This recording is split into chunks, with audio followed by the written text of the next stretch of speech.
The Iron Angel grabbed the kidnapper by his $1,000 collar. The international terminal hummed with the white noise of 1,000 travelers.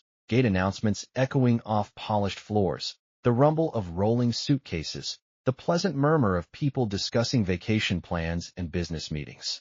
Nobody paid attention to the well-dressed man in the charcoal Tom Ford suit leading a small girl by the hand toward the TSA checkpoint. Greg Sterling checked his Rolex. Plenty of time before the flight to Costa Rica. No extradition treaty. Perfect.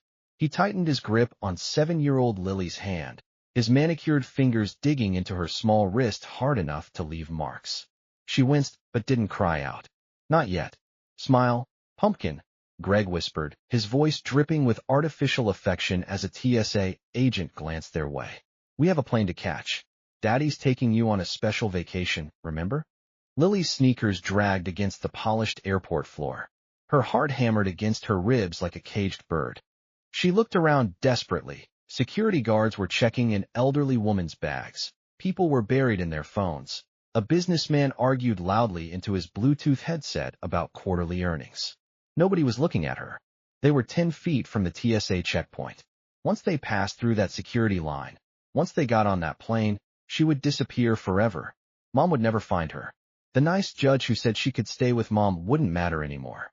Greg had explained it all in the car, thinking she was too young to understand. How he needed her. How there was money, lots of money, that he could only get if he had custody. How Mom was going to be very sad, but sometimes daddies know best. Lily knew what best meant. She remembered the bruises on Mom's arms. The way Mom flinched when someone raised their voice. The reason they'd run away in the first place. Move it, Greg hissed, yanking her forward. We're going to miss our boarding time. Something snapped inside Lily's chest. A wire of fear that had been pulled tighter and tighter suddenly broke, and in its place came a white-hot ember of defiance. She planted her feet, dug her light-up sneakers into the ground with every ounce of strength in her small body, and screamed, "He's hurting me. That's not my dad." The sound cut through the terminal like a fire alarm. Conversations stopped mid-sentence. Heads whipped around. A mother pulled her own child closer. A security guard's hand moved toward his radio. The entire world seemed to freeze. Greg's face went through a rapid calculation. Panic, then smooth control. He was a lawyer. He knew how to work a room. His expression shifted into concern, embarrassment, paternal exasperation. He laughed, the sound carefully calibrated. Kid's right. He addressed the gathering crowd with a practiced smile, the kind that had won over judges and juries. Tantrums at the worst possible time. Sweetie, we talked about this. He yanked her forward, trying to push through the crowd toward security before anyone could react, before the moment passed, before. A shadow fell across them both. The smell of leather and gasoline cut through the sterile airport air, replacing duty-free perfume and Cinnabon sweetness with something raw and real. A hand the size of a catcher's mitt clamped onto Greg's silk collar and lifted him 3 inches off the ground like he weighed nothing at all. Greg's expensive loafers kicked uselessly in the air. The little lady said she ain't yours. The voice was gravel and thunder, rumbling up from a chest covered in a leather vest decorated with patches and road dust. The man holding Greg was enormous, 6'4" of weathered muscle, arms covered in ink that told stories of highways and brotherhood, a salt and pepper beard that hadn't seen a barber in months. Jackson Rook, Teller, president of the Iron Sentinels Motorcycle Club, held the struggling lawyer at arm's length and studied him with eyes that had seen too much road and too many lies. And in my book, Rook continued, his face inches from Greg's terror-widened eyes, when a kid says no, that means let the fuck go. Now, I'm her father. Greg sputtered, his courtroom composure shattering. This is kidnapping. I'm a lawyer. I'll have you arrested for assault, battery, unlawful restraint. Rook's grip didn't loosen. Yeah? You got papers proving that. I don't need to show you anything, you thug. Airport security. Nobody moved. 3 TSA agents and 2 airport police officers converged on the scene, hands on their weapons. The crowd had grown. 50 people with phones out, filming, creating a circle around the confrontation. Sir, put the man down, one officer shouted, his hand on his holstered weapon. Put him down now. Rook slowly turned his head to look at the officers. His expression didn't change. His hand didn't release Greg's collar. This man, Rook said clearly, his voice carrying across the terminal, was dragging this kid toward that gate. She was screaming that he ain't her dad. She was screaming that he was hurting her. Now, I don't know about you, officer, but where I come from, that's called kidnapping. He's lying. Greg shrieked, his face turning purple. She's my daughter. I have custody rights. This criminal assaulted me. Arrest him. The officer looked between Greg, Rook, and Lily, who had wrapped herself around Rook's leg like a terrified monkey, her face buried in his denim jeans. Sir, the officer said to Rook, more carefully this time. I need you to release him so we can sort this out. Rook studied the officer for a long moment. Then, very slowly, he lowered Greg back to the ground. But he didn't step back. His massive frame blocked Greg from Lily like a leather-clad wall. You got ID? The officer asked Greg. Greg straightened his rumpled suit with shaking hands, trying to salvage his dignity. He pulled out his wallet. Genuine crocodile leather, probably cost more than most people's monthly rent, and produced his driver's license. Gregory Sterling, Esquire, he said, his voice regaining its courtroom authority. I'm a partner at Sterling, Whitmore Associates. This is my daughter, Lily Sterling. Her mother and I are divorced. I have visitation rights. I was taking her on a court-approved trip when this biker attacked me. Court-approved? Rook's voice was dangerous. Show him the papers. I don't have to show. Show them the fucking papers, Rook repeated, or I'm gonna assume you ain't got any. The officer held out his hand. Sir, if you have documentation of custody or visitation. Greg's eye twitched. They're in my luggage. Already checked. I didn't think I'd need to carry them through the terminal. Convenient, Rook muttered. Miss? Another officer, a woman with kind eyes, knelt down beside Lily. Honey, can you tell me your name? Lily peered out from behind Rook's leg. Lily Martinez. Martinez. The officer looked up at Greg. Not Sterling. Greg's jaw clenched. Her mother reverted to her maiden name after the divorce. Filled the child's head with poison against me. This is parental alienation, and I'll be filing. What's your mommy's phone number, sweetheart? The female officer asked gently. Lily recited the number. The officer pulled out her radio and stepped away, speaking quietly into it. Greg's confident mask was starting to crack. Sweat beaded on his forehead despite the airport's air conditioning. This is outrageous. I'm being treated like a criminal because some biker thug decided to play hero. Shut up, Rook said pleasantly. Excuse me. I said shut up. Your voice is annoying. Greg's face went red. When my lawyers are done with you, you won't have a pot to piss in. I will personally see to it that you spend the next decade in prison. Do you have any idea who you're dealing with? Rook leaned down, his face very close to Greg's.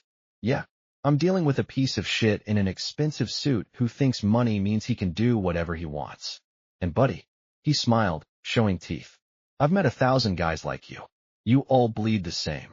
The female officer returned, her expression hardened. Mr. Sterling, I just spoke with a Ms. Elena Martinez. She says she has sole custody of Lily as of 3 months ago, and that you have supervised visitation only.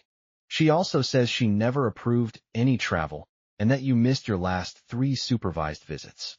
Greg's eyes darted toward the exit, toward the gates. Calculating. She's lying. My ex-wife is mentally unstable, She's on her way now with the custody documents, the officer continued, and dispatch is pulling up the court records as we speak. So here's what's going to happen. You're going to wait right here with us until we verify the story. If you try to leave, you will be detained.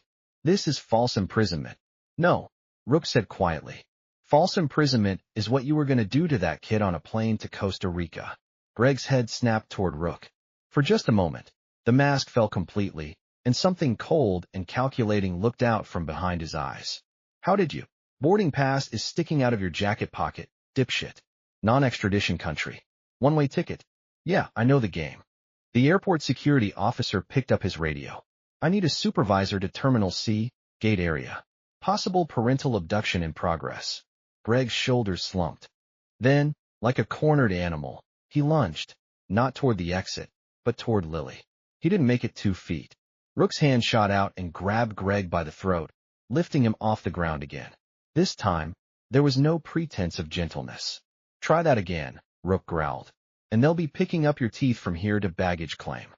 Put him down. The officers had their weapons drawn now. Sir, I won't ask again. Rook set Greg down hard. The lawyer stumbled, gasping. Cuff him, the female officer said to her partner. What? You're arresting me. Greg wheezed. He's the one committing assault. We're detaining you until we verify the custody situation. If you resist, I'll add that to the charges. As the officer pulled Greg's arms behind his back, the lawyer's veneer of respectability finally shattered completely. You can't do this. I'm Gregory Sterling. I have the mayor on speed dial. I'll have all your badges. This is discrimination. This is... Yeah.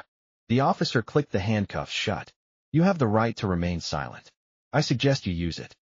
Rook knelt down, making himself smaller, less intimidating. He looked at Lily, who was crying now, shaking with the release of fear and adrenaline. Hey, kiddo. You're safe now. Your mom's coming. Nobody's taking you anywhere. Lily looked up at him with red-rimmed eyes.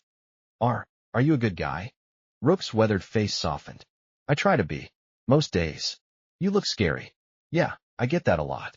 He pulled a bandana from his pocket and offered it to her. But scary guys can be the good guys too. It's the ones in suits you gotta watch out for. She took the bandana and wiped her eyes. Thank you. Don't thank me yet, little darling. Thank yourself. You screamed. You fought. That took guts. 20 minutes later, a small woman with dark hair and terrified eyes burst through the terminal entrance, clutching a folder of documents. She saw Lily and fell to her knees, sobbing. Baby! Oh my God, baby! Lily ran into her mother's arms. Elena Martinez held her daughter and cried into her hair, rocking back and forth. I'm so sorry. I'm so sorry. I should never have let you go to school alone. I should have. Ma'am, the female officer said gently. Can we see the custody papers? Elena pulled herself together enough to hand over the folder. The officer scanned the documents, her expression darkening as she read. Mr. Sterling, she said, turning to where Greg sat handcuffed on a bench. According to this court order, you were granted supervised visitation only, 2 hours per week, supervised by a court-appointed guardian. You missed your last 3 scheduled visits. And Ms. Martinez has a restraining order against you filed 6 weeks ago for violating the custody agreement. That's fabricated, Greg said coldly. My lawyers will. Your lawyers will need to meet you at county lockup, the officer interrupted.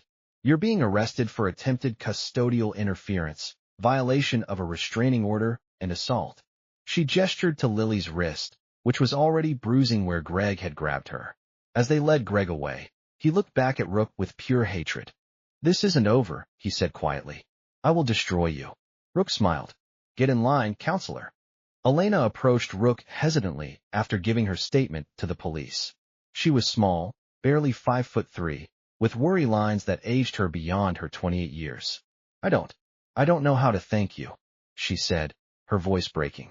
If you hadn't been here, if you hadn't stopped him, you'd have gotten her back anyway, Rook said. Kid did the hard part. She screamed. She fought. But nobody else helped. All those people, and nobody, Elena's voice caught. Why did you? Rook was quiet for a moment. When he spoke, his voice was rough. I got a daughter. Had one. Long time ago. Her mom took her to get back at me for some club business. By the time I tracked them down, she was gone. Car accident. My girl was 8. Elena's hand went to her mouth. I'm so sorry. Yeah, me too. Rook straightened up, rolling his shoulders. So when I see some piece of shit dragging a kid who's screaming, ain't nobody else gonna step up, I will. Every time. Elena pulled a pen from her purse with shaking hands. Please, if there's anything I can do, if you need anything. She scribbled on a receipt and handed it to him. That's my number. I mean it. Anything. Rook pocketed it without looking. Keep your kid close. And if that bastard makes bail. He will, Elena said bitterly. He always does. He's rich. He has connections. The system, it doesn't protect people like us. It protects people like him. Not this time, Rook said. I'll make sure of it. He didn't know how prophetic those words would be. 3 days later, Rook was in the Iron Sentinel's clubhouse when his phone rang. Unknown number. Yeah. Mr. Teller? It was Elena. She sounded terrified. He's out. Greg's out of jail. His lawyers got him released on bail. And there's a hearing next week, and her voice broke into sobs. He sent me a message. He said I could give Lily to him voluntarily, or he'd take her and I'd never see her again. He said he has judges in his pocket. He said the system is his system. Rook's hand tightened on the phone. Where are you? Home. I'm home with Lily, but I'm scared. What if he comes here? What if? Pack a bag. Both of you. One bag each, essentials only. I'm sending some brothers to pick you up. I can't just leave. I have work, I have. You got a daughter, Rook said flatly. That's all you got that matters. Pack the bag. An hour later, a black pickup truck and 2 Harleys pulled up outside Elena's tiny apartment. Tank and Smokey, 2 of Rook's most trusted members, helped them load their meager belongings. When they arrived at the Iron Sentinel's compound, a sprawling property on the outskirts of the city, protected by high fences and security cameras, Lily's eyes went wide. Motorcycles everywhere. Men with beards and leather and tattoos working on engines, sitting around fires, laughing and drinking beer. She clutched her mother's hand. Are we safe here? A woman emerged from the clubhouse, late 50s, silver hair, leather jacket with property of Rook embroidered on the back. She smiled warmly. Hey there, little bit. I'm Mary, Rook's old lady. We're divorced, but I still keep an eye on these idiots. She held out her hand to Elena. You must be Elena. Come on, I'll show you where you're staying. We've got a room set up in the back. Nobody gets past these boys without permission. Over the next few days, an uneasy routine developed. Elena tried to maintain normalcy for Lily, schoolwork at the kitchen table, bedtime stories in their small room. But the fear never left her eyes. Lily, surprisingly, adapted faster. She was initially terrified of the bikers, but they were gentle with her.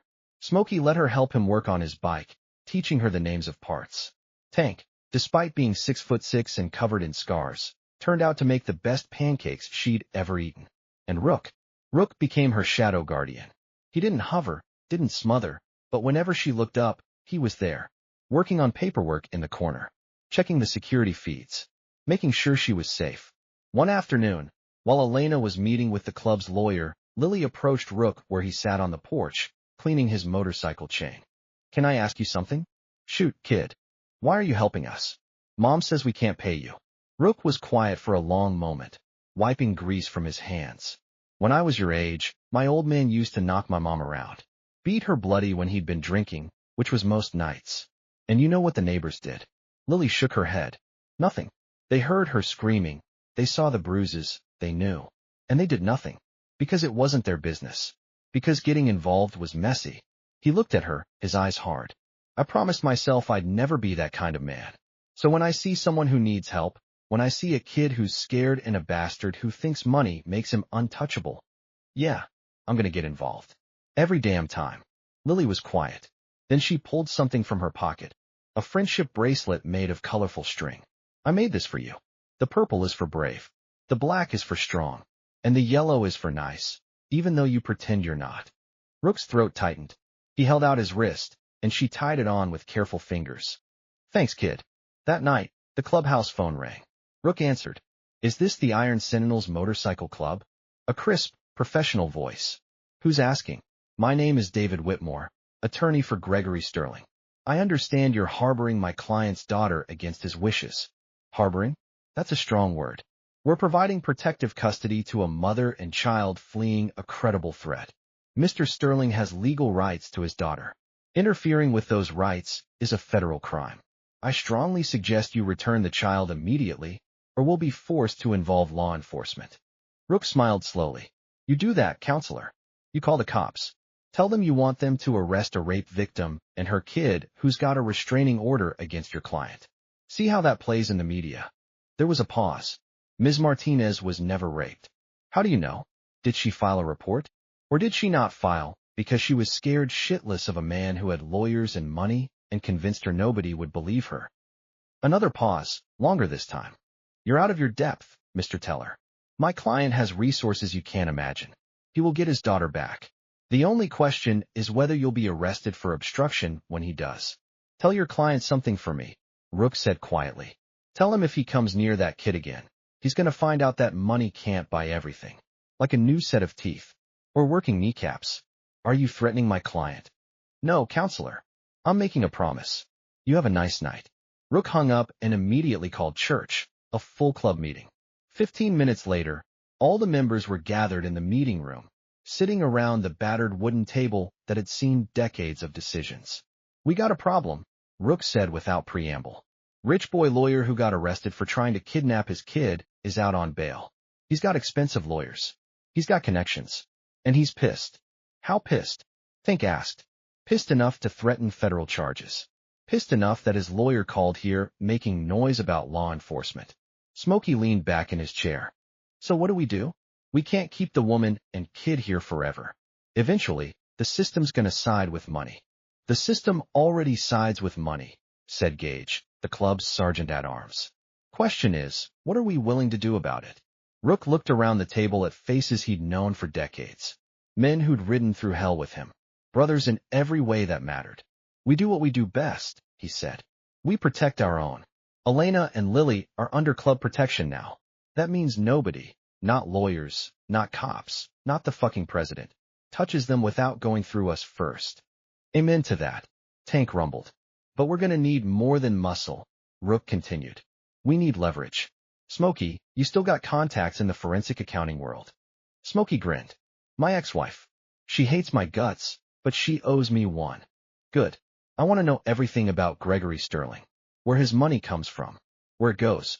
Every transaction, every shell company, every dirty little secret. On it. Tank, I want security doubled. Nobody gets within a mile of this compound without us knowing." "Done. And I want someone looking into his business partners, his firm, his clients. Rich bastards like him don't get rich clean. There's dirt somewhere. We just gotta dig." It took Smokey's ex-wife less than 48 hours to find the first thread. Gregory Sterling was a partner at Sterling, Whitmore Associates, a prestigious firm specializing in corporate law. On the surface, everything looked legitimate. High-profile clients, million-dollar cases, charitable donations. But beneath the surface, "Look at this," Smokey said, spreading documents across the table. "Sterling's been skimming from client escrow accounts for 3 years. Small amounts, a few thousand here and there, buried in legitimate transactions. But it adds up." "How much?" Rook asked. 2 million, give or take." Gage whistled. "That's serious time if it comes out." "Gets better," Smokey continued. "Looks like he's been gambling. Heavy. Casino records show he's down almost 3 million in the last 18 months. He's drowning in debt. So he's desperate," Rook said. "Which makes him dangerous." "There's more." Smokey pulled up another document. "Lily's grandfather, Elena's father, died 2 years ago. Left a trust fund. $5 million. Held in trust until Lily turns 18. But there's a clause. If Lily dies or becomes incapacitated before 18, the money goes to her legal guardian." The room went silent. "Son of a bitch," Tank said quietly. "He doesn't just want the kid. He wants her inheritance. And with sole custody, he controls it," Smokey finished. "He can drain that trust under the guise of educational expenses and healthcare costs. By the time Lily turns 18, there'll be nothing left." Rook's hands clenched into fists. "We need to get this to Elena's lawyer. Now." But before they could move, the compound's security alarm went off. Tank was at the security monitors in seconds. "We got company. 3 black SUVs. Professional drivers." "Shit. Rook, these aren't cops." "How many?" "At least a dozen. They're gearing up." Rook hit the lockdown button. Steel shutters rolled down over windows. The gate sealed shut. Throughout the compound, bikers grabbed weapons, bats, chains, and yes, firearms. This was their home. Their fortress. A voice boomed through a megaphone from outside the gate. "This is a private security firm acting on behalf of Gregory Sterling. We have a court order granting Mr. Sterling emergency custody of Lily Sterling. Send out the child, and there will be no trouble." "Court order my ass," Rook muttered. He picked up the external speakers. "Show me the order." A man in tactical gear approached the gate and held up a document. Rook squinted at it through the security camera. It looked official. "But that's dated yesterday," he said into the mic. "Elena's lawyer said the custody hearing isn't until next week. There was an emergency motion. Mr. Sterling convinced the judge that the child was in danger. Now send her out, or we'll be forced to enter and extract her." "You enter this property," Rook said calmly, "and you're trespassing. We'll defend our home. We're authorized to use necessary force." "So are we. And brother, we got a lot more experience with necessary force than your rent-a-cop outfit." So here's what's going to happen. You're going to take your fake court order and your discount tactical gear, and you're going to leave. And if you ever come back, you're going to find out why people cross the street when they see my patch." There was a long silence. Then the tactical guy spoke into his own radio. After a moment, the SUVs started backing up, but not leaving. They parked 100 yards down the road, clearly establishing a perimeter. "Siege," Gage said grimly. "They're going to wait us out." Rook pulled out his phone and called Elena's lawyer, Marcus Chun, a sharp attorney who specialized in family law and had done work for the club before. "Marcus, you see anything about an emergency custody order for Elena Martinez?" Papers rustled on the other end. "Nothing in the system." "When was it supposedly filed?" "Yesterday."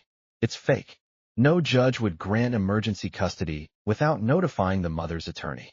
And definitely not to someone with an active restraining order and pending criminal charges." "That's what I thought. So these guys outside are operating on false pretenses." "Call the police." "Real police. If they're claiming to have a court order they don't have, that's fraud." Rook made the call. 2 county sheriffs arrived 30 minutes later and had a long conversation with the security team. Eventually, the SUVs left. But everyone knew this was just the opening move. The custody hearing was scheduled for Monday morning. Marcus Chin advised that Elena had to appear. Failure to show would result in an automatic default judgment in Greg's favor. But getting there was going to be dangerous.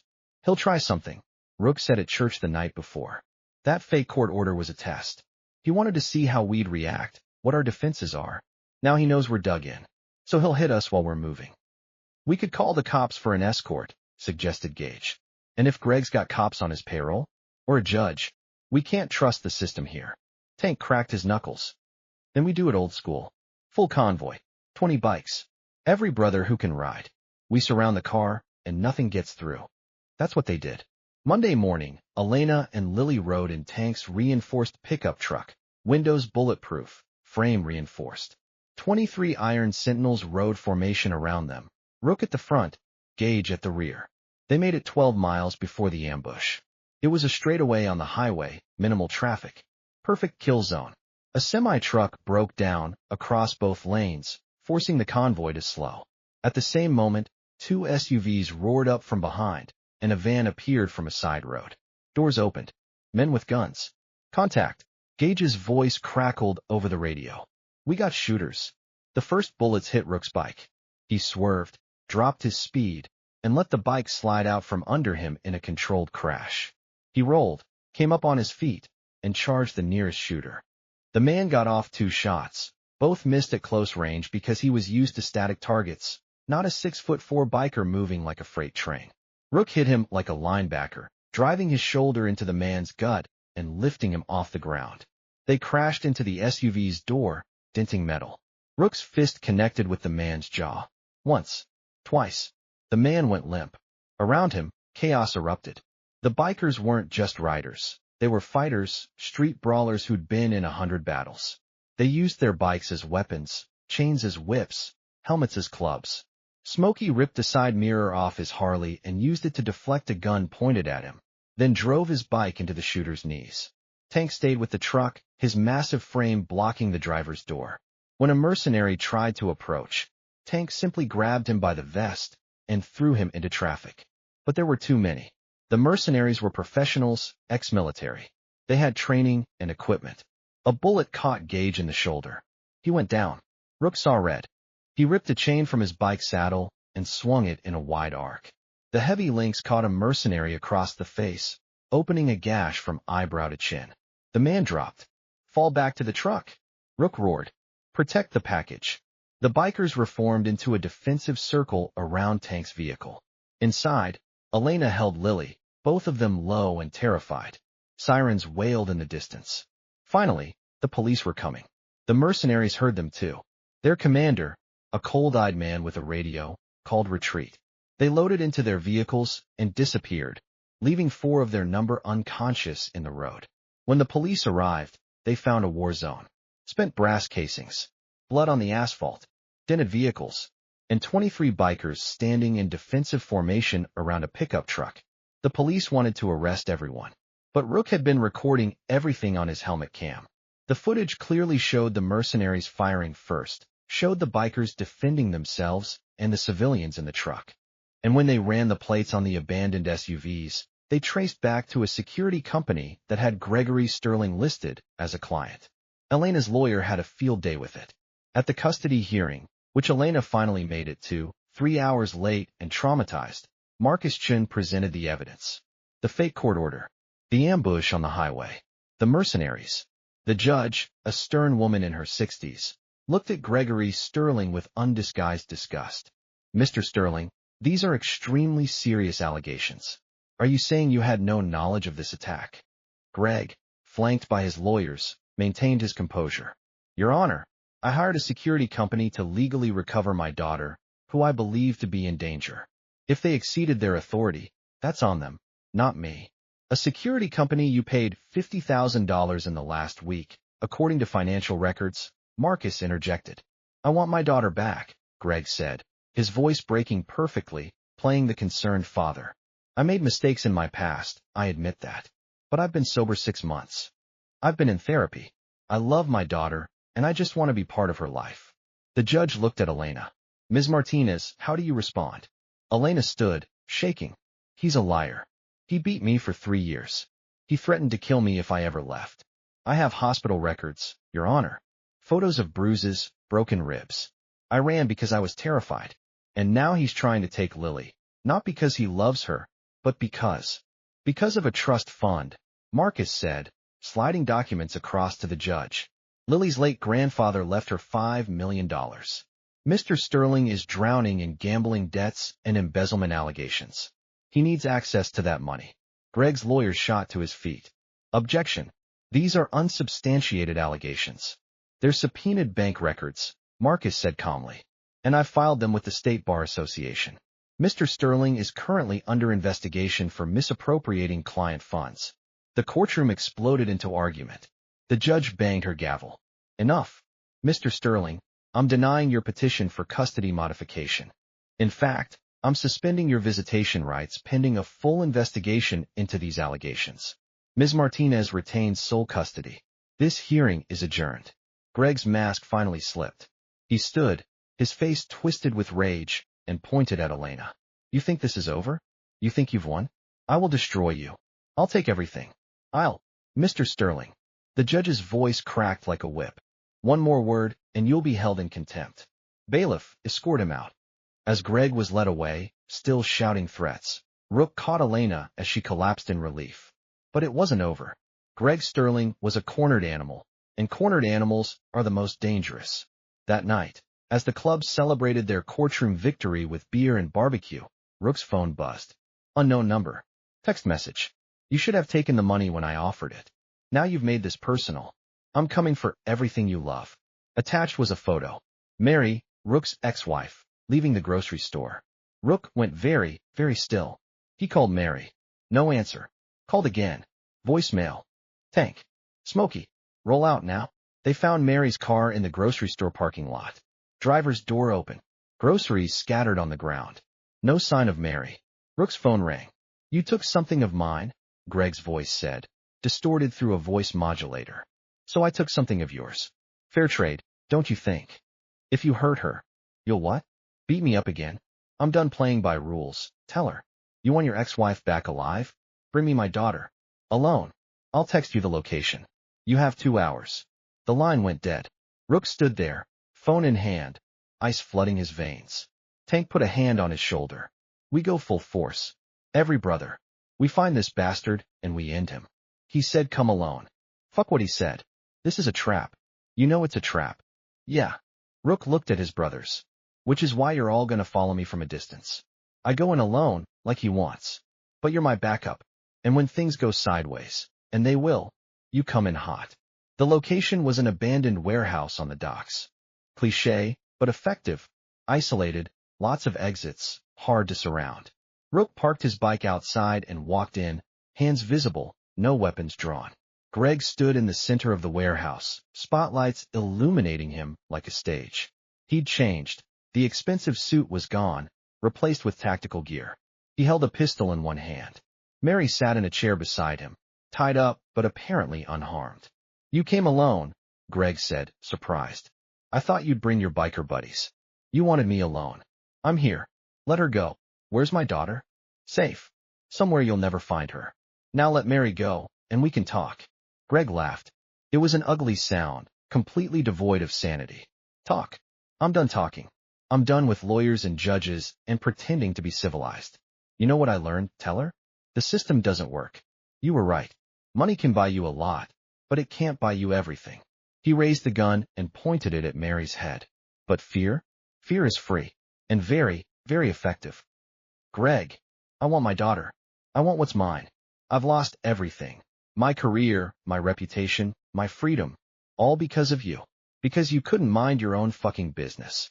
You lost everything because you're a piece of shit, Rook said calmly. You beat your wife. You tried to kidnap your kid. You hired mercenaries to attack people on a highway. This isn't on me. This is on you. Shut up. Greg's hand shook. You don't get to judge me. You're a criminal. A thug. You. Mary spoke for the first time. Rook? Yeah, darling. Remember what I taught you about breathing? Rook understood immediately. Mary was a former army medic. She'd taught him combat breathing techniques years ago. She was telling him she was okay. She was telling him she was ready. Yeah, I remember. Mary took a deep breath, held it then. She threw herself backward, chair and all, right as Rook dove forward. The gunshot was deafening in the enclosed space. But Greg's shot went wide, hitting metal instead of flesh. Rook closed the distance in 3 strides and hit Greg like a truck. They crashed to the concrete, the gun skittering away. Greg tried to fight back, throwing wild punches, but he was a lawyer, not a fighter. Rook grabbed Greg's wrist and twisted. Something popped. Greg screamed. You put your hands on my family, Rook said, his voice cold as death. You threaten people I love.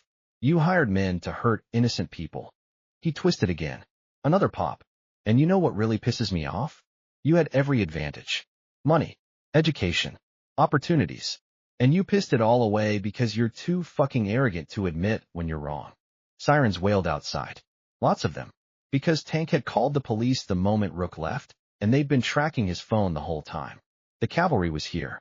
Rook hauled Greg to his feet and shoved him toward the approaching officers. He's all yours. Gregory Sterling was arrested on charges of kidnapping, assault, attempted murder, and about a dozen other felonies. When they searched his car, they found enough evidence to add embezzlement and fraud to the list. He wouldn't see the outside of a prison for 20 years. 3 months later, Rook stood in the international terminal of the airport, the same terminal where this had all started, and watched Elena and Lily check their luggage. They were going to visit Elena's family in Mexico. A real vacation this time. Safe. Free. Lily was wearing a new backpack covered in butterfly patches. She looked different than she had that day. Confident, smiling, no fear in her eyes. She ran up to Rook and threw her arms around his waist. I'm gonna miss you. Rook knelt down. You be good for your mom, okay? And if anyone ever bothers you again. I scream and I fight and I find the scariest looking person to help me. Lily recited dutifully. I know. He pulled something from his pocket. A silver chain with a small pendant shaped like a motorcycle. This was my daughter's, he said quietly. I want you to have it. For protection. Lily's eyes went wide. Are you sure? Yeah, kid. I'm sure. She threw her arms around him again, this time crying. Thank you. For everything. You're my hero. Rook's throat tightened. Nah. You're the hero. You saved yourself. I just helped a little. Elena approached, her own eyes wet. I don't know how to. You don't gotta, Rook said, standing. Just live your life. Be happy. That's all the thanks I need. She hugged him too, quick and fierce. If you're ever in Mexico, I'll look you up. They walked toward security. At the checkpoint, Lily turned back and waved. Rook waved back. Tank appeared at his shoulder, offering a beer. You going soft on us, Prez? Shut up. They watched until Elena and Lily disappeared through security. You know, Tank said, that Sterling bastard's lawyer tried to get him bail again. Judge laughed him out of court. Good. And word is, the other inmates found out what he did. Tried to kidnap a little kid. You know how prisoners feel about that. Rook smiled slowly. Karma's a bitch. That she is. Tank clinked his beer against Rook's. To doing the right thing, even when it's messy. To doing the right thing. As they walked out of the airport, back to their bikes, Rook felt something he hadn't felt in years. Peace. He'd spent so long running from his past, from the daughter he couldn't save. But maybe, just maybe, He'd found a way to honor her memory. By saving another little girl. By being the person who stepped up when everyone else looked away. He swung onto his Harley, feeling the familiar rumble beneath him. Tank and a few other brothers were there, ready to ride. Where to, boss? Smokey asked. Rook looked at the open road, stretching out before them toward the horizon. Home, he said. We're going home. And with a roar of engines and the smell of freedom, the Iron Sentinels rode into the sunset. Because that's what brothers do. They protect. They fight. They stand up for those who can't stand up for themselves. And they never, ever back down from doing what's right.